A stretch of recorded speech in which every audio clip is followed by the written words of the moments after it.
Hi നമസ്കാരം. നമ്മളിന്നിവിടെ കാണിക്കാൻ പോകുന്നത് നമ്മുടെ വൈറ്റ് ക്യൂൻസിൻ്റെ ഹെർബൽ ഫേസ് പാക്ക് ചെയ്യുന്നതാണ്.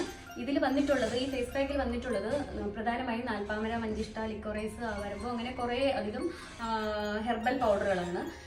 ഇതിൽ സ്മെല്ലിനോ കളറിനോ വേണ്ടിയിട്ടൊന്നും യാതൊരു കെമിക്കൽസും ഉപയോഗിക്കുന്നില്ല. ഇത് 100% നാച്ചുറലാണ്.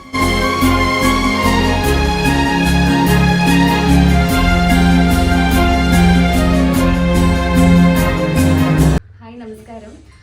നമ്മളിന്നിവിടെ കാണിക്കാൻ പോകുന്നത് നമ്മുടെ വൈറ്റ് ക്യൂൻസിൻ്റെ ഹെർബൽ ഫേസ് പാക്ക് ചെയ്യുന്നതാണ്. ഇതിൽ വന്നിട്ടുള്ളത്, ഈ ഫേസ് പാക്കിൽ വന്നിട്ടുള്ളത് പ്രധാനമായും നാൽപ്പാമര, മഞ്ചിഷ്ട, ലിക്കോറൈസ്, വരമ്പോ അങ്ങനെ കുറേ അധികം ഹെർബൽ പൗഡറുകളാണ്. ഇതിൽ സ്മെല്ലിനോ കളറിനോ വേണ്ടിയിട്ടൊന്നും യാതൊരു കെമിക്കൽസും ഉപയോഗിക്കുന്നില്ല. ഇത് 100% നാച്ചുറലാണ്.